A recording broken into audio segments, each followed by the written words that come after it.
महिला ने राजीव गांधी को माला पहनाने के जस्ट बाद बटन दबाकर ऐसा खतरनाक बम ब्लास्ट किया कि देश के प्रधानमंत्री राजीव गांधी के साथ साथ आसपास के 15 लोगों की भी हत्या हो गई। असल में हुआ ये था कि राजीव गांधी की हत्या से 6 घंटे पहले यानी 4 बजे श्रीलंका में लोकेटेड जो इंडियन एम्बेसी थी उसमें एक अननोन कॉल आया और कॉल करने वाले ने पूछा कि क्या राजीव गांधी अभी भी जिंदा हैं। हालांकि राजीव गांधी जिंदा भी थे और आने वाले इलेक्शन के लिए देश भर में रैलियां भी कर रहे थे। इस अननोन कॉल के 2 घंटे बाद यानी शाम को 6 बजे राजीव गांधी विशाखापट्टनम की एक इलेक्शन रैली से फ्री होकर एयरपोर्ट की तरफ जा रहे थे ताकि चेन्नई के पास श्री पेरम्बदूर में होने वाली एक और रैली को अटेंड कर सकें। अब जैसे ही राजीव गांधी विशाखापट्टनम एयरपोर्ट पर पहुंचे तो पायलट ने उन्हें बताया कि वो अभी फ्लाई नहीं कर सकते क्योंकि एयरप्लेन के कम्युनिकेशन डिवाइस में कुछ खराबी है। जितनी देर कम्युनिकेशन डिवाइस सही किया जा रहा था उतनी देर राजीव गांधी वहीं एयरप्लेन के पास बैठे रहे, लेकिन जैसे जैसे टाइम बहुत ज्यादा लगने लगा वैसे ही राजीव गांधी वहां से चल पड़े। आज अटैक वाले दिन यानी 21 मई 1991 को राजीव गांधी ने ये डिसाइड किया कि वो विशाखापट्टनम में ही सरकारी गेस्ट हाउस में रुकेंगे। अपनी टीम के साथ राजीव गांधी का काफिला कुछ ही दूरी तय कर पाया था कि तभी एक पुलिस ऑफिसर बाइक से राजीव गांधी की कार का पीछा करने लगता है। थोड़ी ही देर में उसने राजीव गांधी की कार को रुकवाकर उनको बताया कि एयरप्लेन ठीक हो गया है, अगर आप चेन्नई जाना चाहते हैं तो एयरप्लेन आपका वेट कर रहा है। ये सुनते ही राजीव गांधी ने तुरंत यू टर्न लेकर अपनी कार को इतनी तेजी से दौड़ाया कि उनकी टीम पीछे ही रह गई और बताया जाता है कि वो हवाई जहाज में बैठकर चेन्नई के लिए रवाना। नहीं पता उनको बता दूं कि राजीव गांधी ड्राइविंग और फ्लाइंग को लेकर काफी पैशनेट थे। सोर्सेस हैं कि वो अपनी गाड़ी खुद ही चलाते थे और इतनी ज्यादा स्पीड से भगाते थे कि कई बार उनकी सिक्योरिटी टीम तक पीछे रह जाती थी।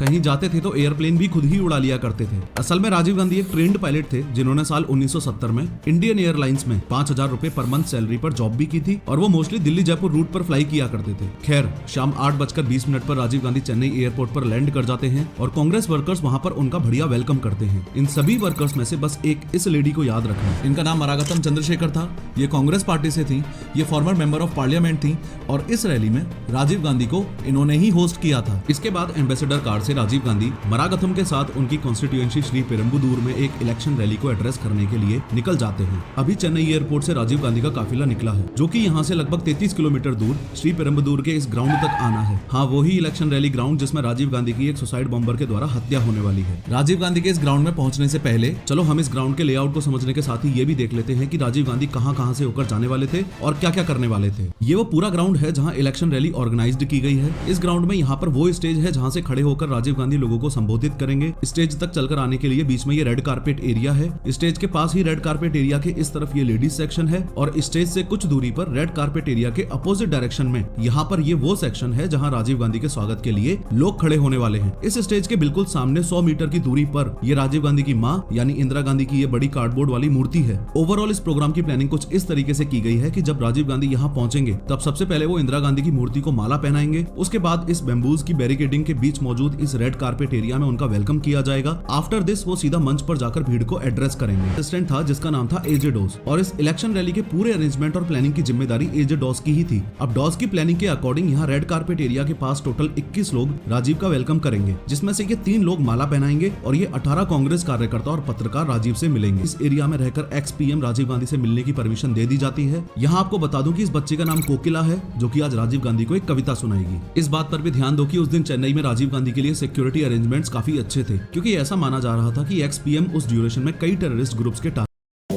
अभी रात के 9:30 बज रहे हैं। राजीव गांधी को देखने के लिए यहाँ भारी भीड़ जमा हो चुकी है और सभी उनका बेसब्री से इंतजार कर रहे हैं। लेकिन से 3 लेडीज हैं और 2 जेंट्स हैं। दोनों जेंट्स यानी कि ये शिवराजन और हरिबाबू पत्रकारों के भेष में इस वेलकम सेक्शन एरिया में खड़े हुए हैं। तीनों की तीनों लेडीज यानी नलिनी, धनु और सुभा यहाँ वेलकम सेक्शन एरिया के साइड में खड़ी हुई है। इन तीनों में से नलिनी तो इस साजिश में सिर्फ एक हेल्पर है। दिक्कत वाली बात थी इन दोनों की। ये दोनों धनु और सुभा सुसाइड बॉम्बर्स हैं। इन्होंने अपने कपड़ों के नीचे बॉम्ब जैकेट पहनी हुई है जो इन बटन्स की मदद से ब्लास्ट होने वाली है। अब धनु और लोग ही हैं जो राजीव गांधी के बिल्कुल पास जा सकेंगे।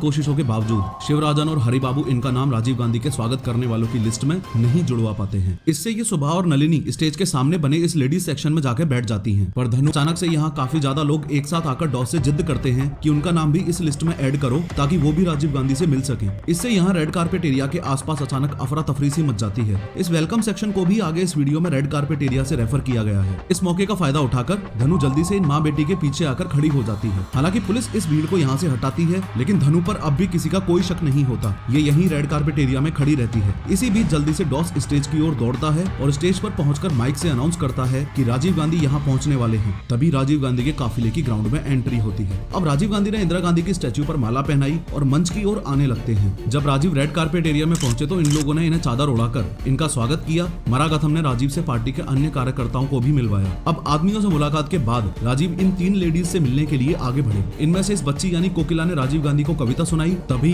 यहाँ लोगों की भारी भीड़ पुलिस के सुरक्षा घेरे को तोड़कर राजीव गांधी से मिलने आ जाती है। इससे राजीव गांधी को एक सिक्योरिटी ऑफिसर यहाँ से जल्दी निकालने की कोशिश करता है, लेकिन राजीव गांधी ने तमिल लोगों को देखकर उनके बीच रहने का और उनसे मिलने का ही फैसला किया। इस धक्का मुक्की में सुसाइड बॉम्बर धनु काफी पीछे चली जाती है। अब धनु एग्रेसिवली राजीव गांधी तक पहुंचने की कोशिश करती है, लेकिन तभी सब इंस्पेक्टर अनुसुईया धनु का हाथ पकड़कर उसे आगे बढ़ने से रोक लेती है। अब राजीव गांधी ये देखकर सब इंस्पेक्टर अनुसुईया को इशारा करते हैं कि धनु को आने दो। अगले ही पल राजीव गांधी की मौत यानी कि धनु उनके सामने खड़ी थी। अब धनु राजीव गांधी को चंदन की माला पहनाती है और उनके पैर छूने के लिए झुकती है। नीचे झुकते वक्त धनु अपने बॉम्ब जैकेट के सबसे पहले तो पीछे वाले बटन को दबाती है और फिर आगे वाले बटन को दबाती है और तभी एक जोरदार धमाका होता है जिससे यहाँ की धरती ही हिल जाती है। इस विस्फोट के बाद चारों ओर आग और धुआं फैल जाता है। इससे ग्राउंड में हाहाकार और लास्ट में कोकिला की माँ, मरागथम, धनु, पुलिसकर्मी और सुरक्षा अधिकारियों के साथ राजीव गांधी के शरीर के टुकड़े बिखरे पड़े थे। यहाँ 15 लोग मारे जा चुके थे और 40 से ज्यादा लोग सीरियसली इंजर्ड थे। वहीं इस हरि बाबू के कैमरा में लास्ट के कुछ पलों की ये 10 पिक्चर 3D एनिमेशन की मदद से इस असैसिनेशन की पूरी प्लानिंग को स्टेप बाय स्टेप समझेंगे और ये भी देखेंगे कि इंडियन एम्बेसी में उस शाम 4 बजे जो कॉल